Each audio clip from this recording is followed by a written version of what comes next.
યા પટેલ પ્રહલાદભાઈ.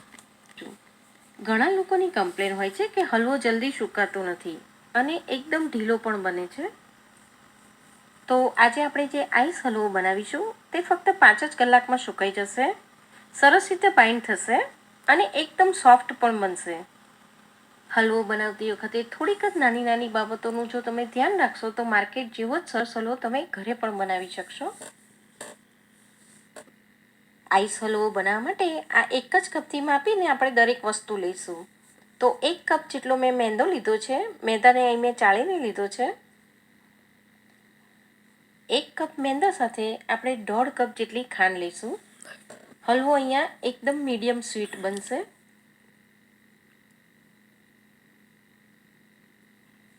સાથે મેં 1 કપ દૂધ લીધું છે. 1 ટેબલસ્પૂન જેટલા દૂધથી આપણે કેસર પલાળીએ અને બાકીનું દૂધ આપણે પેનમાં એડ કરીએ.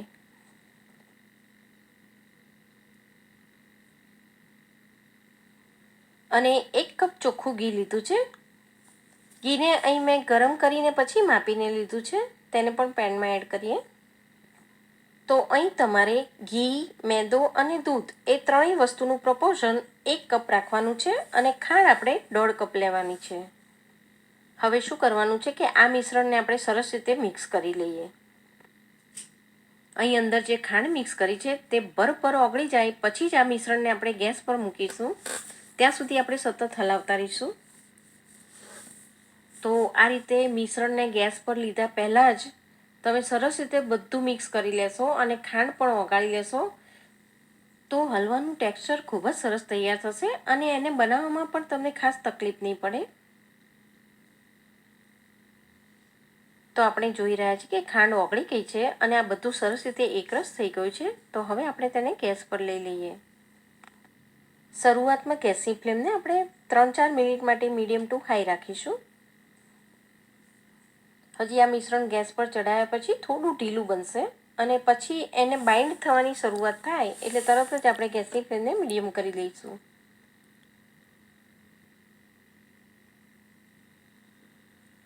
હવે અહીં 3-4 મિનિટ પછી આપણે જોઈ રહ્યા છીએ કે મિશ્રણ એકદમ ગરમ થઈ ગયું છે અને બંધાવા લાગ્યું છે.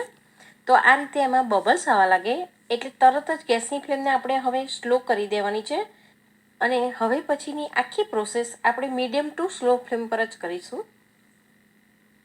આ રીતે હલવો એકવાર બંધાવા લાગે એટલે તેના નીચે સ્ટીક થવાના અને એમાં લમ્સ આવવાના ચાન્સીસ ખૂબ જ વધી જતા હોય છે. તો આ સ્ટેજ પર તમારે એને સતત હલાવતા રહેવાનું અને ગેસની ફ્લેમને સ્લો જ રાખવાની. હાઈ ફ્લેમ પર તમે હલવો બનાવશો તો નીચે સ્ટીક પણ થઈ જશે અને એમાં લમ્સ આવી જશે તો હલવાનું આખું ટેક્સચર પણ ખરાબ થઈ જશે.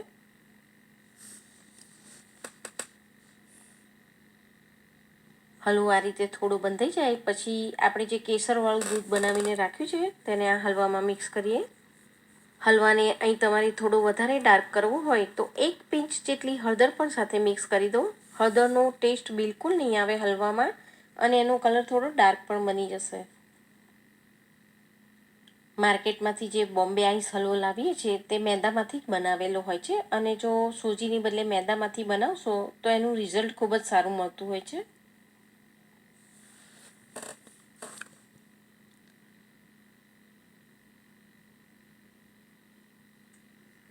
અહીં 5 મિનિટ પછી આપણે જોઈ રહ્યા છીએ કે હલવો બંધાઈ તો ગયો છે પણ હજી પેનમાં સ્ટીક થાય છે. તો આપણે તેને સતત હલાવતા રહીશું.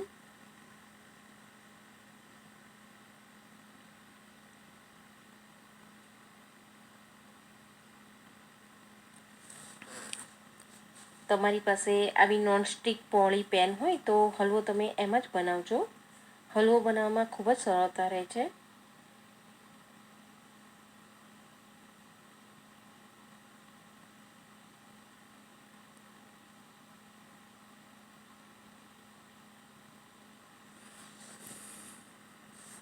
અહીં હલવાને મેં 10 મિનિટ માટે એકદમ સ્લો ટુ મીડિયમ ફ્લેમ પર હલાવી લીધો છે અને તમે જોઈ રહ્યા છો કે હલવો હવે સરસ રીતે બંધાઈ ગયો છે. પણ હજી આ હલવો તૈયાર નથી થયો, તે પેનમાં સ્ટીક થઈ રહ્યો છે. હજી આપણે તેને 5 મિનિટ માટે આ રીતે સ્ટર કરીશું.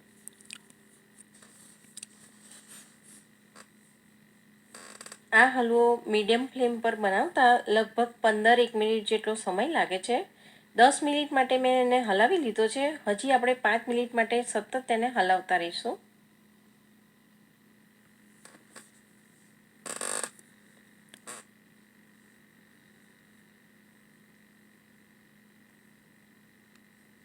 પંદરેક મિનિટ પછી હલવો હવે સરસ બંધાઈ ગયો છે.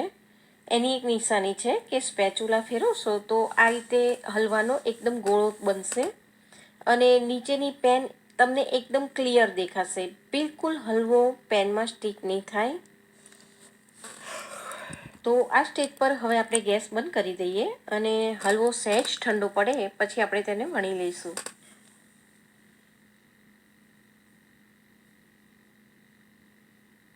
તો આપણો હલવો હજી થોડો ગરમ જ છે અને આપણે તેને ફોઇલ પેપર પર લઈ લઈએ.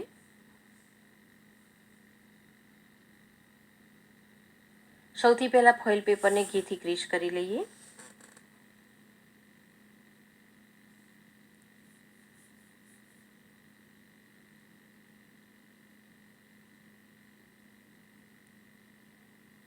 અને આપણે ફોઇલ પેપર પર લઈ લઈએ. તમે જોઈ રહ્યા છો કે હજી ઢીલો જ લાગી રહ્યો છે, પણ જ્યારે તે ઠંડો પડશે ત્યારે ખૂબ જ સરસ બંધાઈ જશે.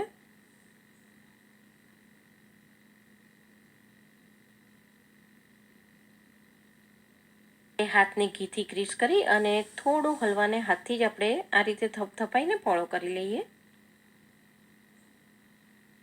હવે વેલણને પણ ઘીથી ગ્રીસ કરી લેવાનું અને હલવાને આપણે વણી લઈએ. અહીં તમે કોઈ પણ જાડું કે પાતળું વેલણ હોય એનાથી હલવો વણી શકો છો.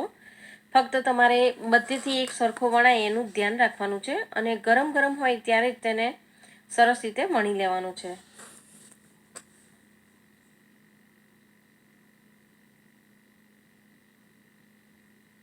હલવાને જેટલો પાતળો વણાય એટલો વણી લેવાનો છે. હલવાને આ રીતે વણી લીધા પછી સૌથી પહેલાં આપણે તેની પર ઇલાયચી પાવડર સ્પ્રિંકલ કરીએ, જેના કારણે હલવાનો ટેસ્ટ ખૂબ જ સરસ તૈયાર થાય છે. થોડા બદામ અને પિસ્તાથી તેને ગાર્નિશ કરીએ.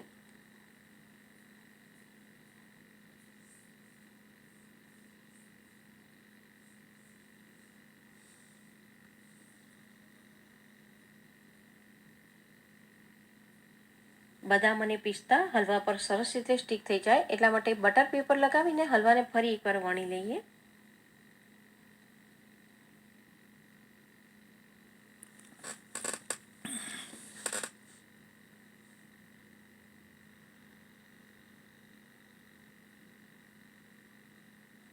તો હવે આપણો હલવો બનીને તૈયાર છે. આને આપણે બિલકુલ ફ્રીઝમાં નથી મૂકવાનો, બહાર જ 5 કલાક માટે તેને સુકાવા દઈએ. 5 કલાક પછી હલવો એકદમ ડ્રાય થઈ ગયો છે. તેનો કલર પણ થોડો લાઇટ થઈ ગયો છે.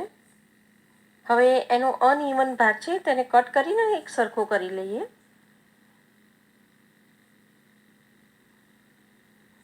તો હલવો ખૂબ જ સરસ ડ્રાય થઈ ગયો છે અને એકદમ સોફ્ટ પણ બન્યો છે અને ખૂબ જ સરસ પાતળો પણ બન્યો છે.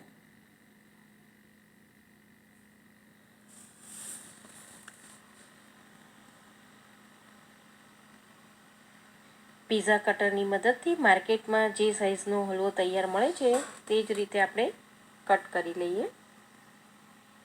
તો આ રીતે તમે આઈસ હલવો બનાવશો તો ટેસ્ટમાં તે ખૂબ જ સરસ લાગે છે અને માર્કેટ જેવો જ એકદમ પાતળો અને સોફ્ટ હલવો તૈયાર થાય છે અને ખૂબ જ સરસ રીતે તે સુકાઈ પણ જાય છે. ફ્રીજની બહાર રાખીને પણ તમે સ્ટોર કરશો તો પણ આ હલવો બિલકુલ ઢીલો નહીં પડે. તો આ દિવાળીમાં તમે પણ આ હલવો બનાવીને જરૂરથી ટ્રાય કરજો. રેસીપીને લગતા કોઈ પણ ક્વેશ્ચન કે સજેશન હોય તો નીચે આપેલા કમેન્ટ સેક્શનમાં મારી સાથે ચોક્કસ શેર કરી શકો છો. ઇન્ગ્રીડિયન્ટ્સનું લિસ્ટ નીચે ડિટેલ મેઝરમેન્ટ સાથે ડિસ્ક્રિપ્શન બોક્સમાં આપેલું છે, ત્યાંથી તમે જોઈ શકો છો. તો આ એકદમ સ્વાદિષ્ટ અને મોંમાં મૂકતા જ ઓગળી જાય તેવો એકદમ સોફ્ટ હલવો આ દિવાળી પર બનાવીને તમે પણ જરૂરથી ટ્રાય કરજો. અને જો રેસીપી પસંદ આવે તો બીજી આવી અનેક રેસીપી શીખવા માટે ચેનલ અનસોલ્યુડ ફૂડ્સને સબસ્ક્રાઈબ કરવાનું ના ભૂલશો. એક નવી જ રેસીપી લઈને ફરી ચોક્કસ મળીશું. Thanks for watching.